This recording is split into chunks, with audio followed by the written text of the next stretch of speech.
ನಮ್ಮನೆ ಯುವರಾಣಿ ಹೇ ನಮ್ಮನೆ ಯುವರಾಣಿ.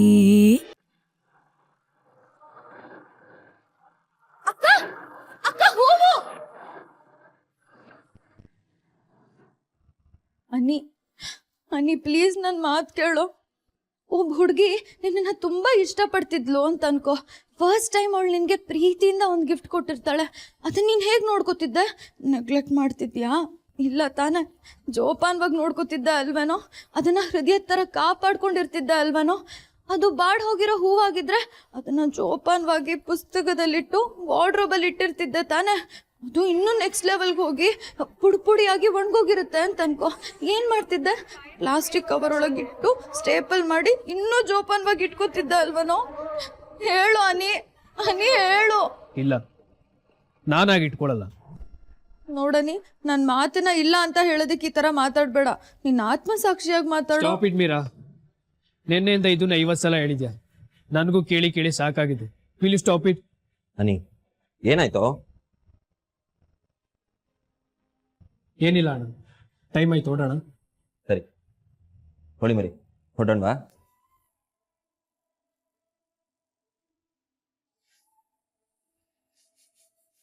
ಯಾಕೆ ಡಲ್ ಆಗಿದ್ಯಾ? ಏನಿಲ್ಲ. ನೀನೇನು ಅಂತ ಹೇಳಿದ್ರೇನೆ ನಾನು ಬರೋದು, ಇಲ್ಲಾಂದ್ರೆ ನಾನು ಬರಲ್ಲ. ಸಾಕು, ನಿನಗೆ ನನ್ನ ಸಿಕ್ಸ್ ಸೆನ್ಸ್ ಗೊತ್ತಿದೆ ಅಲ್ವನೋ? ಅವ್ರು ನಿನಗೆ ಬೆಲೆ ಕೊಡಲ್ಲ ಅನ್ಸುತ್ತೆ. ನಿನಗೆ ಜೋಡಿ ಅಲ್ಲ ಅನ್ಸುತ್ತೆ. Stop it Meera. ನೀನ್ ತಲೆಗೆ ಏನ್ ಬರುತ್ತೆ ಅದನ್ನ ಅಣ್ಣಂಗೆ ಹೇಳಿ ತಲೆ ಕೆಡ್ಸ್ಬೇಡ. ಎನಫ್. ನೀನ್ ಹುಚ್ಚಾಟ ಜಾಸ್ತಿ ಆಯ್ತು. ನಾನು ತಪ್ಪೇ ಹೇಳ್ತಿರ್ಬೋದು. ಅವರು ಬೈ ಮಿಸ್ಟೇಕ್ ಆಗಿ ಫ್ಲವರ್ನ ಬೀಳ್ಸ್ಕೊಂಡು ಹೋಗಿರ್ಬೋದು. ಆದ್ರೆ ಒಂದ್ಸರಿನಾದ್ರು ಅಟ್ಲೀಸ್ಟ್ ಒಂದ್ಸರಿ ಫೋನ್ ಮಾಡ್ಬಿಟ್ಟು ನಾನು ಫ್ಲವರ್ನ ಬೀಳ್ಸ್ಕೊಂಡು ಹೋದೆ ಸಾರಿ ಅಂತ ಕೇಳ್ಬೋದಲ್ವಾ? ಸಾಕು. ಸಾರಿ ಹೇಳ್ಬಿಟ್ರೆ ಎಲ್ಲ ಸರಿ ಹೋಗುತ್ತಾ? ಸರಿ ಹೋಗದಿದ್ರು ಮನ್ಸಿಗೆ ಸ್ವಲ್ಪ ಸಮಾಧಾನನಾದ್ರೂ ಆಗುತ್ತೆ. ಅವ್ರಿಗೆ ಗಿಲ್ಟ್ ಫೀಲ್ ಆಗಿದೆ, ನಮ್ಮ ಫೀಲಿಂಗ್ಸಿಗೆ ರೆಸ್ಪೆಕ್ಟ್ ಕೊಡ್ತಿದ್ದಾರೆ ಅಂತ ನೆಮ್ಮದಿನಾದ್ರೂ ಇರುತ್ತೆ, ಗೊತ್ತಾ? ಮೀರಾ, ಇದೇ ರೀತಿ ಕಾಲ್ಗೆಜ್ಜೆ ವಿಷಯದಲ್ಲಿ ಅನುಮಾನ ಪಟ್ಟೆ. ಏನಾಯ್ತು? ಅದಕ್ಕೆ ಕಾಲ್ಗೆಜ್ಜೆ ಹಾಕೊಂಡು ಬಂದ್ರು ತಾನೆ, ಅಮ್ಮನಿಗೆ ರೆಸ್ಪೆಕ್ಟ್ ಕೊಟ್ರು ತಾನೆ, ನಿನ್ ಫೀಲಿಂಗ್ಸು ಸರಿ ಹೋಯ್ತು ತಾನೆ. ಈಗ ಈ ವಿಷಯದಲ್ಲಿ ಜಗಳ ಬೇಕಾ ನಿನಗೆ? ಅದು ಅಮ್ಮನ ವಿಷಯ ಆಯ್ತು. ಆದ್ರೆ ಇದು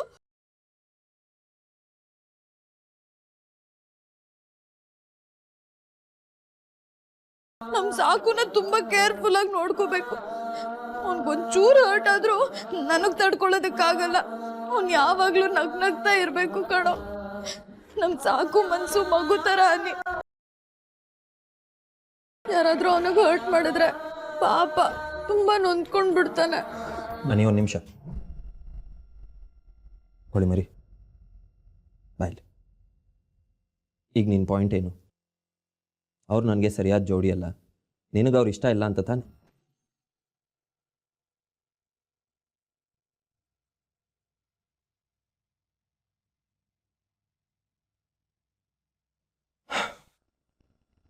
ನಾನು ಒಂದ್ಸಲ ಯೋಚನೆ ಮಾಡಬೇಕಾಗುತ್ತೆ. ಮೀರಿಂಗ್ ಇಷ್ಟ ಇಲ್ಲ ಅಂದರೆ ನನಗೂ ಇಷ್ಟ ಇಲ್ಲ.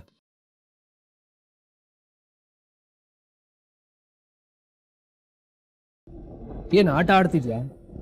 ಇವಳೇನೋ ತಲೆ ಕೆಟ್ಟವಳು ಹೇಳಿದ್ಲು ಅಂತ ಅವಳ ಮಾತನ್ನ ಸೀರಿಯಸ್ ಆಗಿ ತಗೊಂಡು ಮದ್ವೆನ ಬೇಡ ಅಂತ ಹೇಳ್ತಿದ್ಯಾ? ನಿನ್ಗೆ ಆಲ್ರೆಡಿ ಎಂಗೇಜ್ಮೆಂಟ್ ಆಗಿದೆ.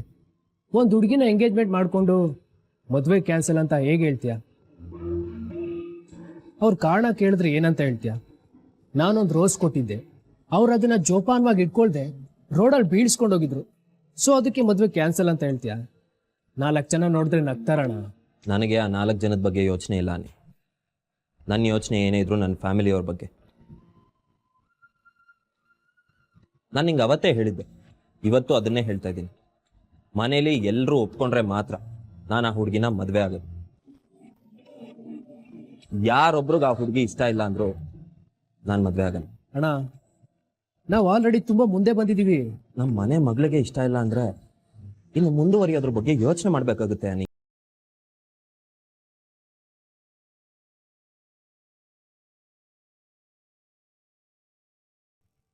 ಇನ್ನೂ ಕಣ್ಣೇ ಬಿಟ್ಟಿಲ್ಲ, ಆಲ್ರೆಡಿ ಕುತ್ತಿಗೆ ಇಸ್ಕೋ ಕೆಲಸ ಮಾಡ್ತಿದ್ಯಲ್ಲ.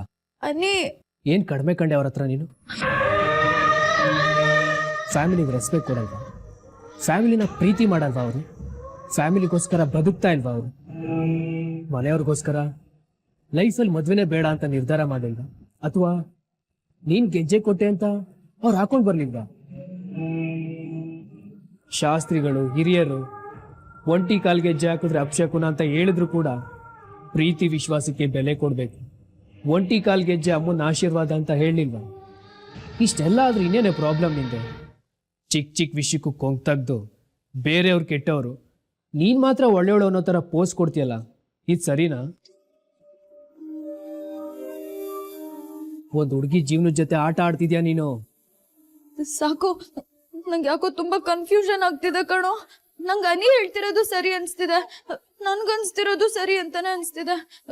ಸಾಕು ಪ್ಲೀಸ್, ನನ್ ಮಾತು ಕೇಳ್ಬೇಡ. ನಿಂಗೆ ಹೇಗನ್ಸುತ್ತೋ ಹಾಗೆ ಮಾಡು. ಹೊಳಿಮರಿ, ನನಗೆ ನಿನ್ನ ನಿರ್ಧಾರನೂ ತುಂಬಾ ಮುಖ್ಯ. ನಿನ್ನ ಒಪ್ಪಿಗೆನೂ ನನಗೆ ಬೇಕು. ನಿನಗಿಷ್ಟ ಇಲ್ಲ ಅಂದ್ರೆ ಈಗಲೇ ಹೇಳ್ಬೇಕು.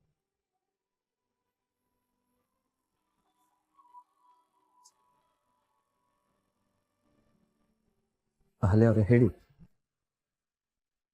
I am really sorry. Sorry? Sorry ಯಾಕೆ? ನೀವು ನನ್ನನ್ನು ಕ್ಷಮಿಸ್ಬೇಕು.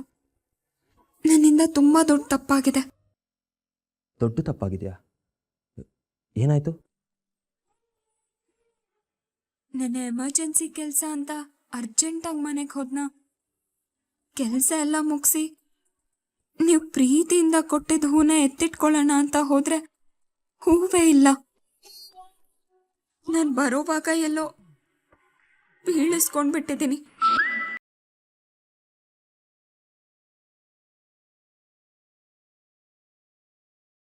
ರಿಯಲಿ ಸಾರಿ ಸಾಕೇತ್ ಅವ್ರೆ.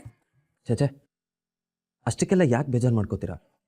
ಗಾಬರಿಲಿ ಅರ್ಜೆಂಟಲ್ಲಿ ಎಲ್ಲೋ ಬೀಳ್ಸ್ಕೊಂಡಿರ್ಬೋದು, ಬಿಡಿ, ಪರವಾಗಿಲ್ಲ. ನೀವು ಕೊಟ್ಟಿದ್ದ ಹೂನ ಜೋಪಾನವಾಗಿ ಕಾಪಾಡ್ಕೋಬೇಕಾಗಿತ್ತು. ಲೈಫ್ ಲಾಂಗ್ ಅದನ್ನ ನಿಮ್ಮ ಪ್ರೀತಿಯ ಸಂಕೇತವಾಗಿ ನನ್ನ ಜೊತೆನೆ ಇಟ್ಕೋಬೇಕಾಗಿತ್ತು. ನನಗೆ ತುಂಬ ಗಿಲ್ಟ್ ಕಾಡ್ತಿದೆ. ನಾನು ನಿಮಗೆ ಸರಿಯಾದ ಜೋಡಿ ಅಲ್ವೇನೋ ಅಂತ.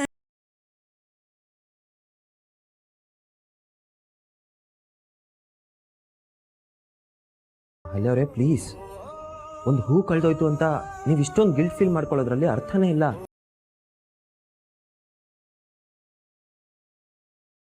ನೀವು ನನಗೆ ಸರಿಯಾದ ಜೋಡಿ ಅಲ್ಲ ಅಂತ ಅಂದ್ರೆ ಹೇಗೆ? ಹೋಗ್ಲಿ ಬಿಡಿ, ನೀವೀಗ ಈ ವಿಷಯನ ಮನ್ಸಿಗೆ ತಗೊಳ್ದೆ, ಸಾರಿ ಕೇಳ್ದೆ, ಸ್ಯಾರಿ ಶಾಪಿಂಗಿಗೆ ಬನ್ನಿ, ನಾವೆಲ್ಲರೂ ಹೊಡ್ತಾ ಇದ್ದೀವಿ. ನಿಜವಾಗ್ಲೂ ನಿಮಗೆ ನನ್ನ ಮೇಲೆ ಬೇಜಾರಿಲ್ಲ ತಾನೆ? ಖಂಡಿತ ಬೇಜಾರಿಲ್ಲ. ಬಟ್ ನೀವು ಹೂ ಕಳೆದೋಯ್ತು ಅಂತ ಇಷ್ಟೊಂದು ಕಣ್ಣೀರು ಹಾಕ್ತಿದ್ದೀರಲ್ಲ, ಅದು ತುಂಬಾನೇ ಬೇಜಾರಾಗ್ತಿದೆ. ನೀವು ಕಣ್ಣೀರು ಒರೆಸ್ಕೊಂಡು ಬೇಗ ಶಾಪಿಂಗಿಗೆ ಬನ್ನಿ, ಕಾಯ್ತಾ.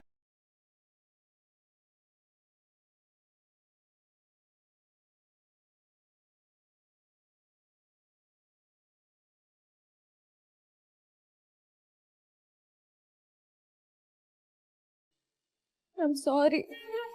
ಅನಿ ಹೇಳಿದ್ದೆ ಸರಿ. ನಿಜವಾಗ್ಲೂ ನನ್ನ ತಲೆ ಸರಿ ಇಲ್ಲ. ನಾನೇ ತುಂಬಾ ಅವಸರ ಮಾಡ್ಬಿಟ್ಟೆ. ದೇವ್ರ ದೊಡ್ಡವನು, ಅದಕ್ಕೆ ಕೇಳಿ ಫೋನ್ ಮಾಡಿಸ್ತ. ಇಲ್ಲ ಅಂತಿದ್ರೆ ಅಣ್ಣ ಅದಕ್ಕೆ ಇಬ್ರು ಲೈಫ್ನು ಹಾಳು ಮಾಡ್ಬಿಟ್ಟಿರೋಳು ಇವಳು. ಅನಿ ಪ್ಲೀಸ್ ಕಣೋ, ಹಾಗನ್ಬೇಡ. ಸಾಯೋಷ್ಟು ನೋವಾಗುತ್ತೆ. ಅನಿ, ಇವಳು ಏನೇ ಮಾಡಿದ್ರು ನನಗೆ ಒಳ್ಳೇದಾಗ್ಲಿ ಅಂತ ಬಯಸ್ತಾಳೆ. ಈ ಮನೆ ಮಗಳು ಇವಳು, ನನ್ನ ಬಗ್ಗೆ ಯೋಚನೆ ಮಾಡಿದ್ದಾಳಷ್ಟೇ. ಸರಿ ಸರಿ, ಟೈಮ್ ಆಯ್ತು, ಹೊರಡೋಣ ಬನ್ನಿ.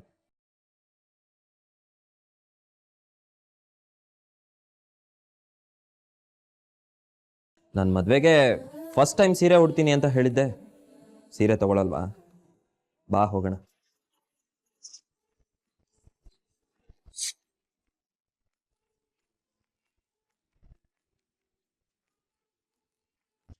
ದೇಹ ಬೆಳೆದಿದೆ ಹೊರತು ಬುದ್ಧಿ ಅಂತೂ ಒಂದು ಸ್ವಲ್ಪನೂ ಬೆಳೆದಿಲ್ಲ. ನಡಿ.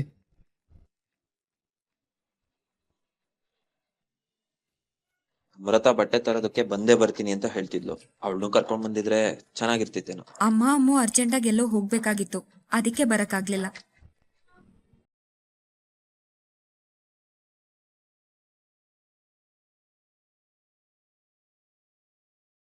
ಗಂಡು ಹೆಣ್ಣಿನ ಬಟ್ಟೆನ ಇಬ್ರು ಕುಟುಂಬದವರು ಸೆಲೆಕ್ಟ್ ಮಾಡ್ಬೇಕು ಅಂದಿರೋದು ಹಳೆ ಸಂಪ್ರದಾಯ. ಹೊರ ಚೇಂಜ್ ನಾವೆಲ್ಲರೂ ಬಂದಿದೀವಿ. ಇಲ್ಲಿ ಅಜ್ಜಿರ್ ಕಿರಿಕಿರಲ್ಲ, ಮತ್ತೆ ಎಲ್ಲಾ ಸೀರೆಗಳನ್ನ ನೋಡ್ಬಿಟ್ಟು ಒಂದ್ ಸೀರೆ ಸೆಲೆಕ್ಟ್ ಮಾಡೋ ಟೆನ್ಷನ್ ಇರಲ್ಲ.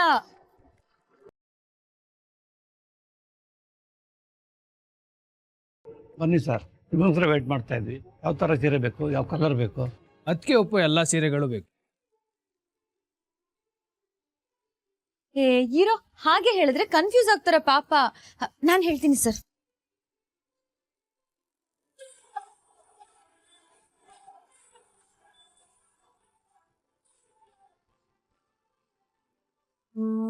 ಹಾ ಸಿಕ್ತು. ನೋಡಿ ಸರ್, 2,000 ರೂಪಾಯಿದು 50 ಸೀರೆ, 1,000 ರೂಪಾಯಿದು 200 ಸೀರೆ, 5,000ದಿಂದ 10,000 ರೇಂಜ್ ಅಲ್ಲಿ ಇರೋದು ಒಂದ್ 70 ಸೀರೆ ಬೇಕು ರಿಲೇಟಿವ್ಸ್ ಕೊಡಕ್ಕೆ, ಮತ್ತೆ ಮನೆಯವ್ರಿಗೆ, ಆಫೀಸ್ ಅವ್ರಿಗೆ, ಮತ್ತೆ ಅರ್ಶನ ಕುಂಕುಮ ಕೊಡಕ್ಕೆ. ಹೀಗೆ ಸೇರಿ ಒಟ್ಟು 500 ಸೀರೆ ಬೇಕು ನೋಡಿ. ಎಂಥ ಸೀರೆ ಬೇಕೋ ಅಂತ ಸೀರೆಗಳು ಬಂದಿದೆ, ಹೊಸ ಹೊಸ ಡಿಸೈನ್ಗಳು ಬಂದಿದೆ. ನೀವು ಯಾವ್ದು ಬೇಕಾದ್ರೂ ಆರಿಸ್ಕೊಳ್ಳಿ. ಹಾ ಕೆಲವು ಸೀರೆಗಳಿಗೆ ಬಜೆಟ್ ಇದೆ, ಆದ್ರೆ ಮದುಮಗಳ ಸೀರೆಗೆ ನೋ ಬಜೆಟ್. ಅವ್ರು ಯಾವ ಸೀರೆ ಮೇಲೆ ಬೆರಳು ಮಾಡ್ತಾರೋ ಅದೇ ಫೈನಲ್ ಮಾಡ್ಬಿಡ್ಬೇಕು. ಟೋಟಲಿ ಮದುಮಗಳು ಸೀರೆ 5 ಸೀರೆನಾ? ಯಾಕೆ? ಹೇಳ್ತೀನಿ, ಅಮ್ಮ ಅದಕ್ಕೂ ಲಿಸ್ಟ್ ಮಾಡಿದಾರೆ. ಒಂದನೇ ಸೀರೆ ಅರ್ಶನ ಶಾಸ್ತ್ರಕ್ಕೆ, 2ನೇದು ಧಾರ ಮುಹೂರ್ತಕ್ಕೆ, 3ನೇ ಸೀರೆ ರಿಸೆಪ್ಷನ್ಗೆ, 4ನೇ ಸೀರೆ ಮನೆ ತುಂಬಿಸ್ಕೊಳ್ಳೋದಕ್ಕೆ, ಮತ್ತೆ 5ನೇದು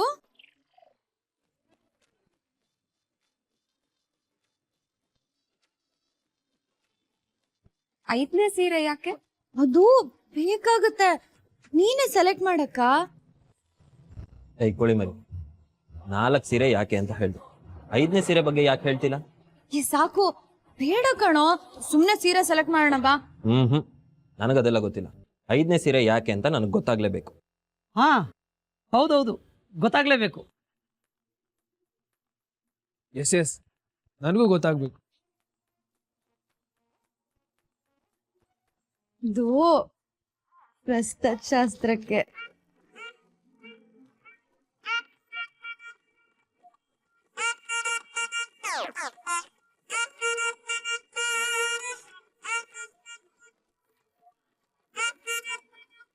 ಸಾಕು,